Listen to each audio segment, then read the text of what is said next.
Hello friends, if you're going to appear in exam tomorrow or in upcoming days, then this video is very important for you. It's about IELTS reading. You know why some students are not able to crack IELTS exam?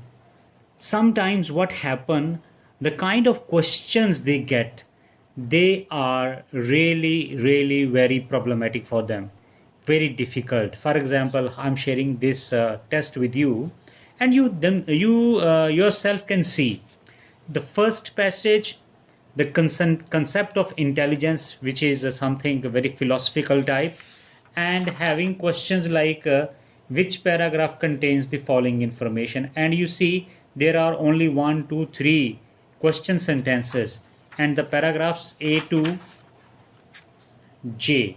So in such cases, the reading becomes very time consuming and difficult, and then followed by yes, no, not given, only three. And in the next, on the next page, you see no blanks. The next question related to theorists or researchers and about their findings. Mean you have to match each statement with the correct theory. Okay, so these 13 questions, I think for an average student, it is not possible to correct all 13 in 20 minutes. Even if I make a rough estimates, the average student can be able to get 7 or 8 correct.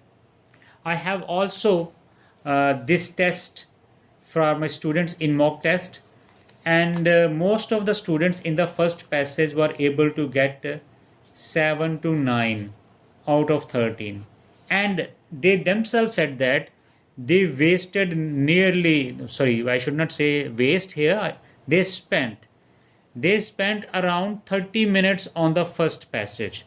And if this happens, 30 minutes on the first passage spent by the student, how that student would be able to get a 23 24 out of 40 questions, then things become extremely difficult. So in such a situation, when you have a reading test like this, first of all, I will never ever expect or even think about this, that you should get such kind of question in the first passage. What is happening nowadays, some of the students say that I cracked the IELTS test in my first attempt and got 7 in reading or 8 in reading. You know why they get 7 or 8 in reading? Because they get lots of blanks. Sometimes there are 20 blanks in full test.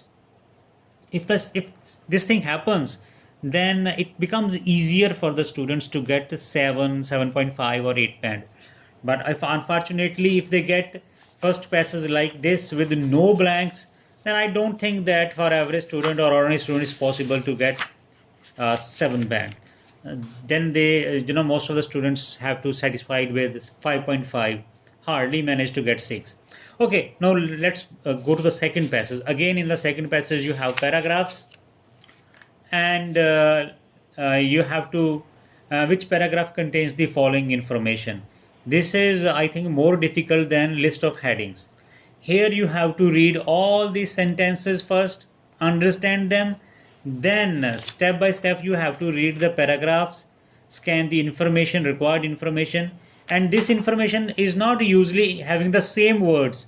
There the synonyms and parallel language usually used, which is difficult for some students to identify. So what happens again, if they have got 7 or 8 questions like this, here you can see 7 questions are there, and out of them it's possible for them to correct only 3 or 4.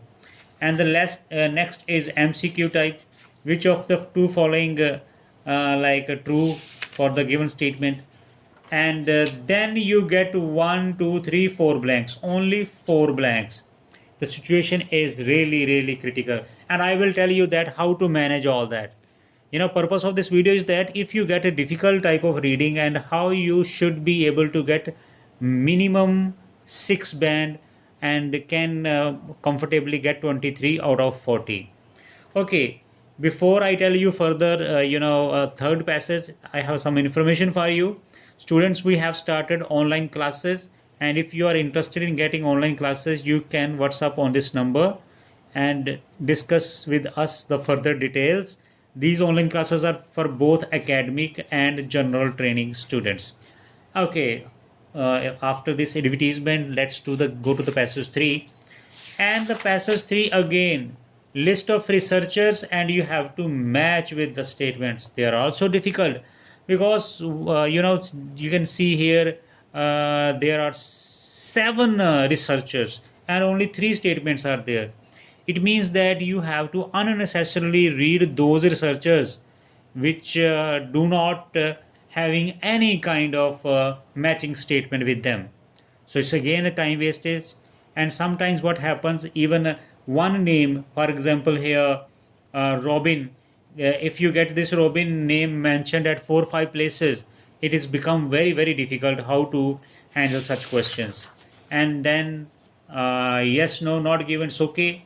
They are a bit comfortable one, blanks are comfortable one, but only 1, 2, 3 and 4 blanks are there. So what should we do when in the whole passage we have just 8 to 9 blanks? This is a really a critical situation. So what I would like to suggest you that first of all, you need to do the blanks, and I suggest you that the blanks are there in this passage, last passage. So in such case, you should do the blanks first and try to locate the location by finding any keyword here and directly go for that, because you cannot do the blanks by guesswork. Blanks one can only do by reading, by understanding. And when you have just 8 or 9 blanks, it means that you have few choices to do. So you should not waste these questions by guesswork. Do these questions with proper understanding.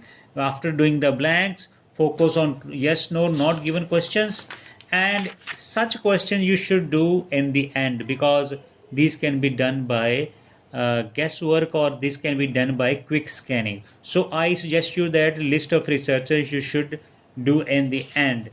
And after that, having yes, no and true blanks, come to the passage 2. Again I suggest you that do the blanks first. 4 blanks are there, or 5, whatever. Then do this section, which paragraph contains following. Okay, for such question like MCQ type, I always suggest you that do not spend too much time here. These things are quite time consuming. Instead you should focus on this question, and then you come in the passage 1. As you know, passage 1 language is easier. So but such kind of questions, it creates a phobia in the mind that, oh, I didn't get the blanks in the first passage, so what will happen with me? So at this time I suggest you that you should start doing yes, no, not given type of questions. When you do with this kind of questions, you will get some idea about which paragraph contains the following information type questions as well. And then move to list of theories. And now after doing that, when you have some time left with you, suppose, then do these questions.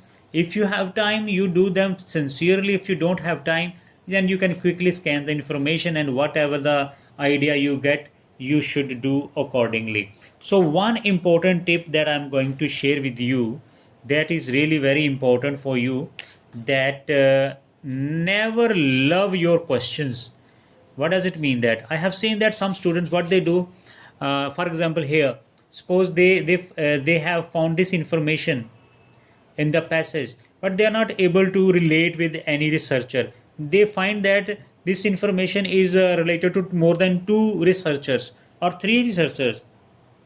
Then they keep on reading and reading, and try to get the right kind of judgment, and waste their precious time, 5-6 minutes, which is of not use. Instead, I think you should do this work by guess, or by tukka, or by fluke method, rather than focusing your attention and wasting your time. You should spend your important time on other questions like blanks.